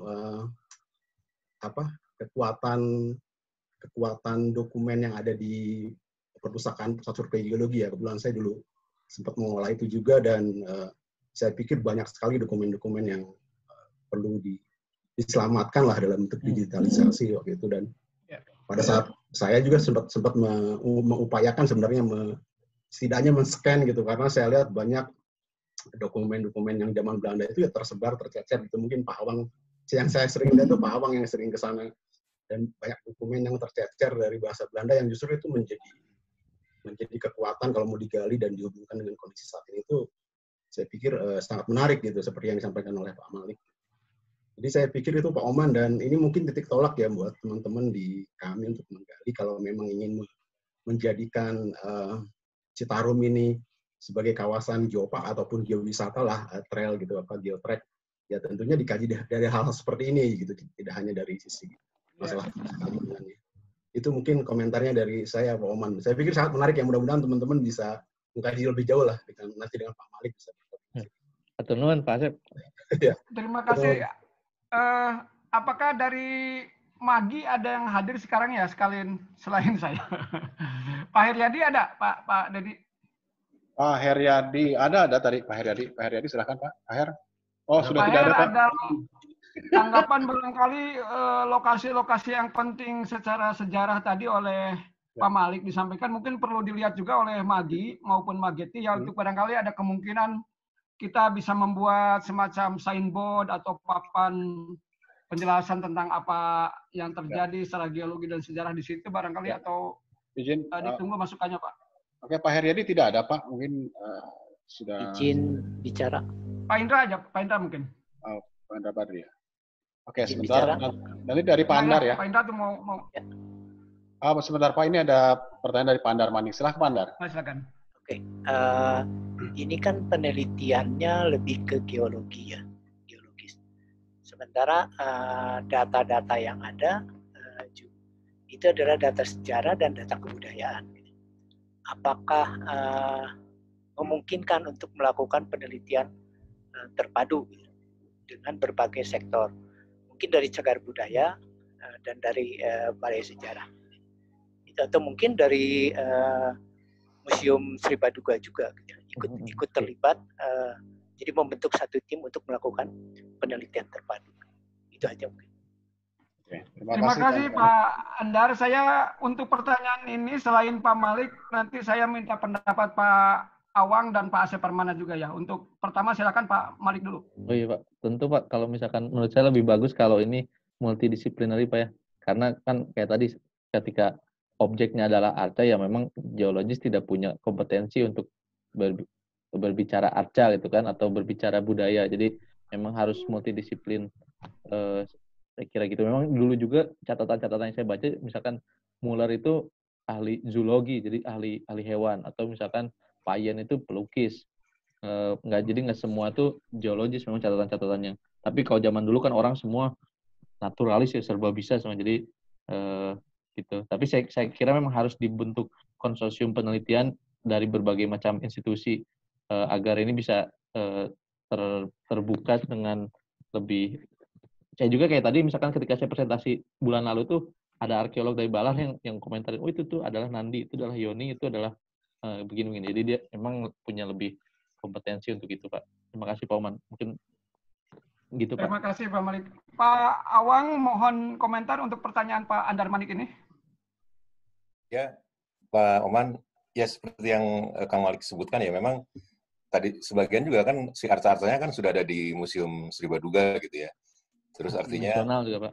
Ya, Museum Nasional gitu. Kemudian terus Malik juga punya catatan-catatan tentang itu dari dokumen-dokumentasi yang berhasil dikumpulkan.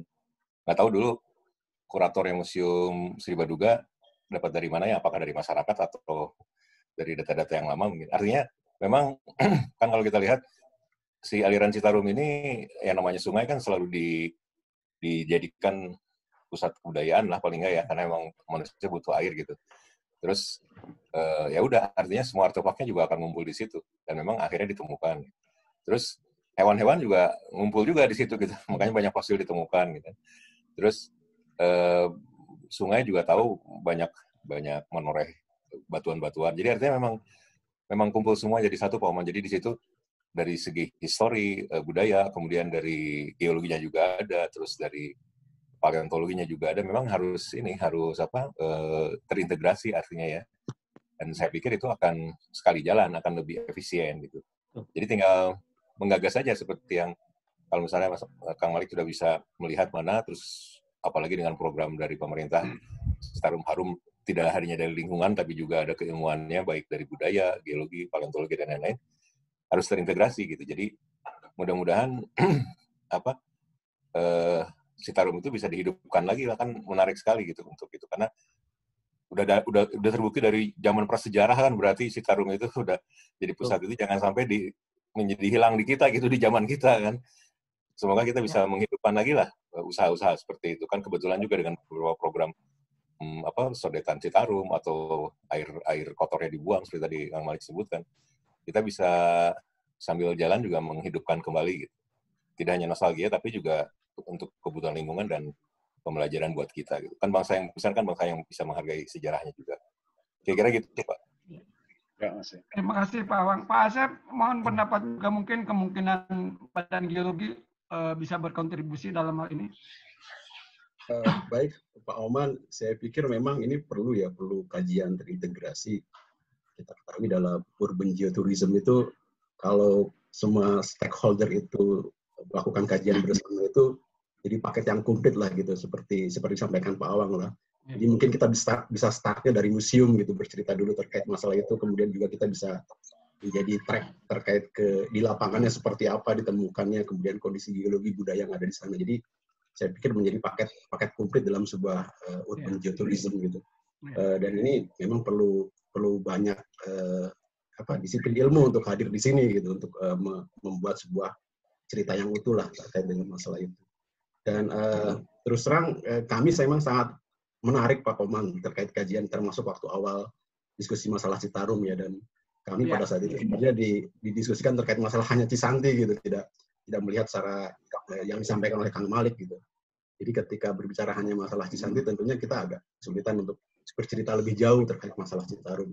Tapi sedikit demi sedikit saya mengikuti Mageti, kan banyak nih cerita tentang Citarum. Saya pikir sangat menarik untuk dibuat sebuah istilahnya nanti, atau dalam bentuk geotrack atau geotrail dulu untuk kawasan wisata. Dan saya pikir disampaikan memang harus multidisiplin untuk itu. Terus terang kalau dari kami Pak Oman memang belum ada rencana seperti itu, dan kalau mau sih sebenarnya mungkin digandeng dulu dari Magi ya. Dari Magi mungkin kita bisa bicara atas nama pribadi dulu atau atas nama keahlian dulu, kita duduk di situ untuk mengkaji bareng-bareng.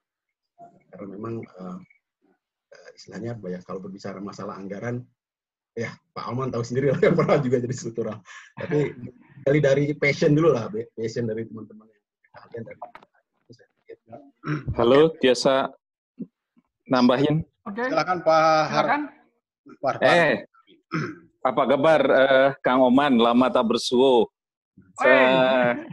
Saya tertarik karena saya ini kan pertama background saya lingkungan, lalu perubahan iklim, dan di kalangan kita itu mengkaitkan apa yang disebut sebagai socio-ecological, jadi kerangka itu. Jadi kalau saya dengan beberapa teman mendorong, sebenarnya sudah lebih dari setahun itu, ada grup namanya Sadap for Citarum. Jadi satu data, satu peta untuk Citarum. Sebenarnya yang ingin diinventarisasi itu adalah salah satunya hilangnya daripada budaya gitu kan. Jadi sejalan dengan proses yang tadi disampaikan Kang Malik tadi, sebenarnya kita juga melihat sudah banyak tuh hilang budaya, kesenian dan lain-lain. Jadi saya sering ngobrol dengan Kang Andar dan teman-teman yang mendalami Kasundaan gitu ya. Jadi tergerusnya, hancurnya Citarum itu bersamaan juga dengan hancurnya budaya. Jadi sanggar-sanggar yang Ketuk Tilu, Jaipongan dan lain itu bersamaan hilangnya dengan budaya itu, sehingga saya sangat antusias kalau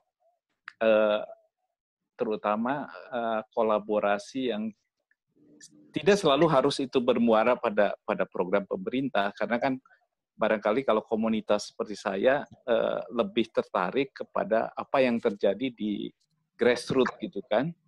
Jadi saya waktu tadi Kang Malik menceritakan bagaimana dibangunnya Saguling itu sudah menghilangkan budaya, banyak budaya itu ya tenggelam gitu. Jadi kalau ini mungkin akan memberikan inspirasi, kalau cara kita membangun itu dengan cara mengubur begitu, sebenarnya kita adalah bukan bangsa yang beradab gitu ya. Mungkin mesti dicari cara-cara yang lain. Jadi itu satu. Yang kedua itu saya pernah ke DPMA dalam rangka mengumpulkan, awalnya sih soal mengumpulkan berbagai informasi tentang air ya, sumber daya air. Saya kaget juga waktu pustakawannya cerita, mungkin hampir setengahnya peta-peta mengenai sumber daya air itu belum sempat didigitalisasi, sudah hilang. Padahal itu info-info yang sangat penting ya. Saya sempat bersama dengan ada dari satu dulunya tuh orang Leiden, Profesor Leiden, tapi menikah dengan orang Indonesia, punya perusahaan untuk mendokumentasikan itu, namanya tuh Hans Neymer gitu kan. Dia itu sebetulnya mendorong kalau itu bisa dikumpulkan. Tracking itu luar biasa karena sebagian yang disebut tadi Kang Malik itu mungkin sebagian ada di Leiden, cuma karena saya juga mengerti bahasa Belanda gitu, sehingga itu tidak terkumpulkan dengan baik. Itu saja dari saya, Kang. Nuhun. Pak, terima kasih Pak Helmi sudah memberikan, saya kira ini masukan ya bagi kita semua untuk introspeksi atas apa yang kita lakukan pembangunan, atas nama pembangunan, supaya lebih berhati-hati lagi. Kemudian juga masalah data betul-betul harus kita care ya, jangan sampai banyak hilang, jadi harus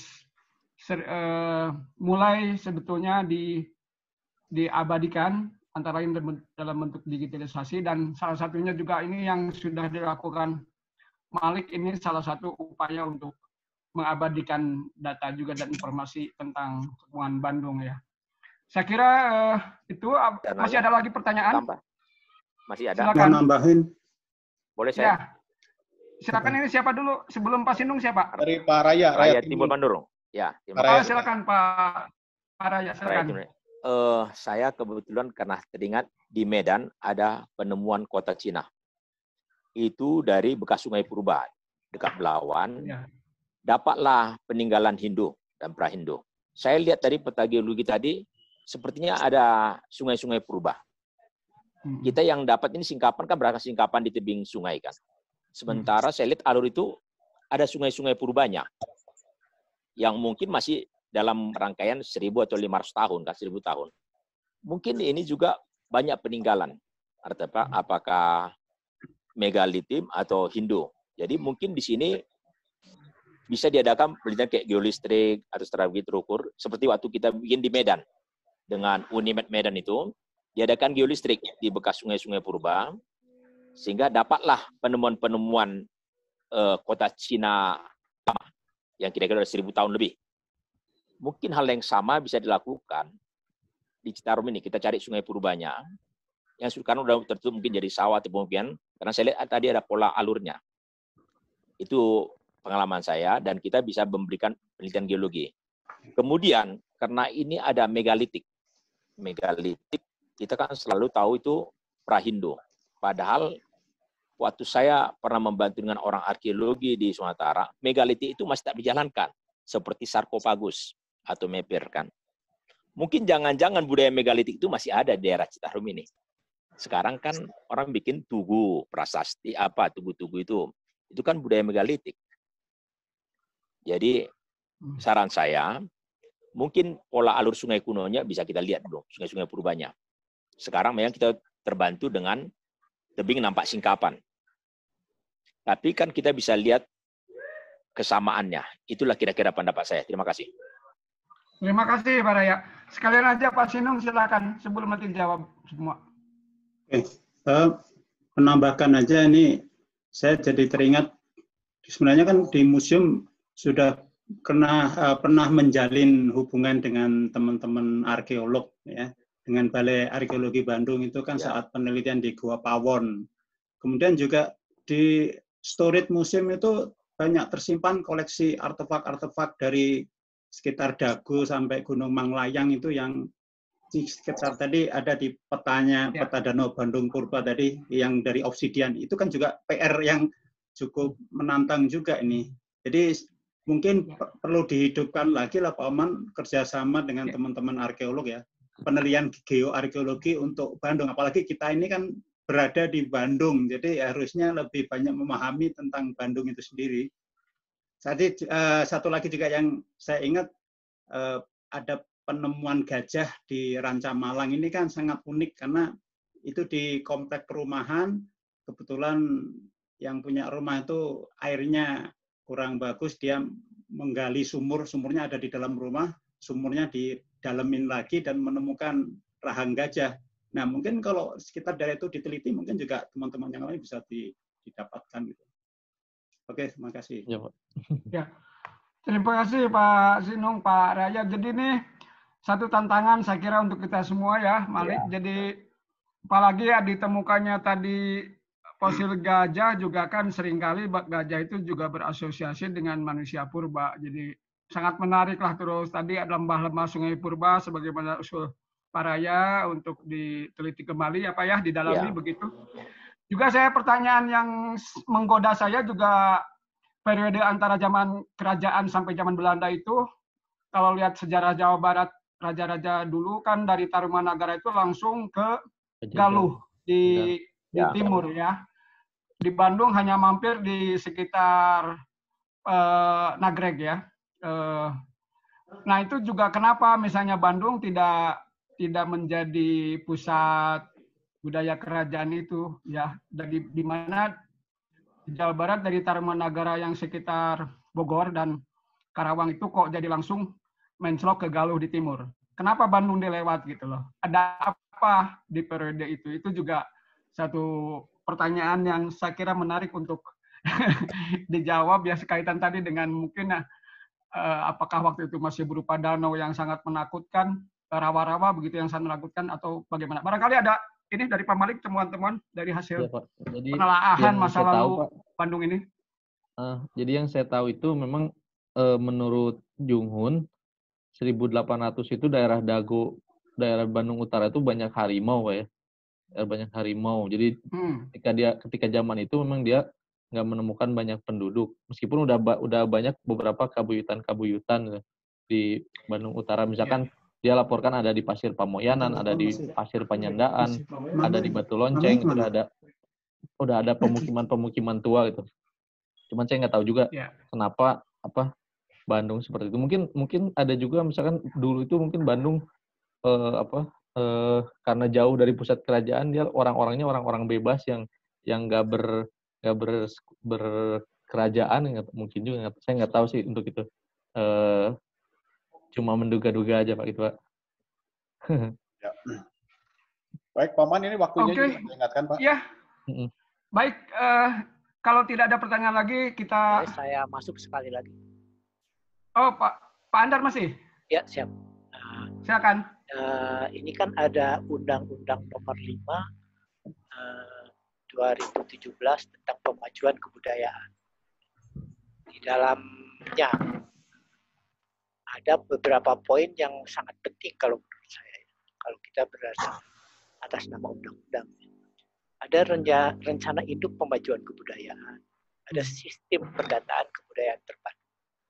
Terus mandatnya itu adalah perlindungan, pengembangan, pemanfaatan, pembinaan, dan penghargaan. Mungkin kalau misalkan atas nama undang-undang kita bisa coba mendekati karena di dalam mandat undang-undang itu sendiri komunitas atau forum publik gitu, itu diharapkan keterlibatan di dalam proses itu. Sehingga misalkan kalau kita coba mendekati dari mana, dari Disbudpar mungkin ya, Disbudpar, terus mungkin ada Balai Budaya, ada yang lainnya gitu. itu bisa terkena atas nama undang-undang itu.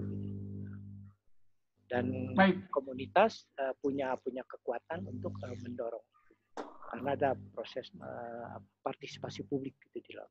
Terima kasih. Baik, saya kira usul yang disampaikan Pak Andar Malik terakhir ini juga berkaitan dengan selain terakhir dari Pak Malik ya, agar dihidupkan kembali komunitas-komunitas yang mencintai Bandung dan juga melakukan ya perjalanan seperti geowisata di masa lalu yang dimana untuk Bandung sejarahnya sudah panjang sekali. Saya kira kita tutup aja acara ini dengan satu catatan terakhir barangkali ini, bahwa terima kasih Malik ya sudah menyampaikan satu presentasi yang sebetulnya selain membuka hubungan geologi dengan arkeologi juga banyak topik-topik penting yang bisa ditindaklanjuti, misalnya saja hubungan antara batuan dengan arkeologi, tadi mungkin ini masuk kepada ranah Stone Heritage, bagaimana juga peran sejarah bisa mengungkap atau memunculkan pertanyaan-pertanyaan penting penelitian, dan juga untuk bekal penulisan tentang warisan geologi, tentang pentingnya kawasan ini juga untuk dikonservasi karena terkait dengan sejarah kita semua ya, di mana ini perlu diwariskan dari generasi ke generasi. Saya kira ada catatan saya sekian. Silakan kalau Pak Denny. Pak Oman, saya ada penutup bentar, Pak. Silakan ya. Ya, silakan Pak Malik closing. Sebentar ya penutup. Jadi sebenarnya saya mengucapkan terima kasih pada Bapak-Bapak Ibu-Ibu yang sudah menyempatkan hadir mendengarkan sepatah dua patah kata dari saya. Semoga bermanfaat. Ini kebetulan saya karena hobi aja, jadi saya hobi senang jadi ngulik gitu ya. Perlu waktu tapi ya karena senang jadi dilakukan itu. Rencananya sih saya hari Sabtu ini mau ada webinar lagi Pak. Kita dari Sekolah Bumi mengadakan webinar. Ada sedikit yang topiknya mirip-mirip, tapi saya bakal lebih ke arah ke barat sedikit, ke lapisan Cilanang, di lapisan kayak fosil moluska di Bandung. Jadi topiknya kurang lebih itu. Jadi nanti bakal ada pengumumannya, mungkin nanti saya share aja via Mageti mungkin gitu Pak ya. Gitu aja itu. Terima kasih Pak Oman ya, nanti sampai ketemu lagi. Terima kasih. Mangga kami kembalikan kepada ini, silakan. Oke, terima kasih Pak Oman. Baik, terima kasih, kita kasih aplaus yang meriah kepada Pak Malik Rahim, Pak Oman Abdurrahman. Terima kasih luar biasa hari ini. Baik Bapak Ibu semuanya, ternyata masih galian informasi juga masih banyak yang perlu kita gali lagi karena ada satu masa yang hilang ya, di antara informasi itu. Ketika Belanda sudah banyak menuliskan, kemudian kita lupa, kemudian kita gali lagi, ternyata sudah masih ada. Baik Bapak Ibu semuanya, sedikit teaser untuk besok. Besok hadir Pak Igan Sutawijaya. Saya perlihatkan. Jadi besok Pak Igan nanti akan memberikan informasi berkaitan tentang letusan gunung api ya, dan pengaruhnya terhadap dasar global. Case study-nya itu tentang Tambora letusan 1815. Seperti itu ya Pak Igan ya. Baik Bapak Ibu semuanya, sebelum kita tutup, izinkan saya kepada Pak Ketua Pak Indra Badi sedikit Pak untuk menutup Pak. Silakan Pak Indra. Oh ya, terima kasih Pak Denny dan kepada Kang Malik ya. Ya, presentasinya sangat menarik ya. Saya yakin masih banyak informasi yang belum terungkap di sepanjang Sungai Citarum itu ya. Bukti-bukti menunjukkan bahwa Sungai Citarum itu merupakan bagian dari kehidupan masa lalu ya. Dan saya juga pernah meneliti untuk pembangunan di daerah Gunung Wayang Windu itu untuk untuk panas bumi. Saya melihat ada hal-hal yang unik di sana ya, tetapi saya tidak meneliti khusus untuk itu waktu itu. Saya hanya melihat aspek lingkungannya. Jadi sumber daya dari Sungai Citarum ini di samping sumber daya air, tapi masalah geowisata dan kebudayaan perlu dilestarikan. Itu saja, dan saya mengucapkan terima kasih. Assalamualaikum warahmatullahi wabarakatuh. Waalaikumsalam. Oke, terima kasih sekali lagi Pak Malik Rahim ya, Kang Rahim, terima kasih Pak Silu, Pak Oman, kemudian Pak Awang, Pak Bahan, Pak Karan Helmi, Pak Andar Manik juga terima kasih, Pak Timbul, Pak Asep, Pak Mana seperti biasa selalu hadir.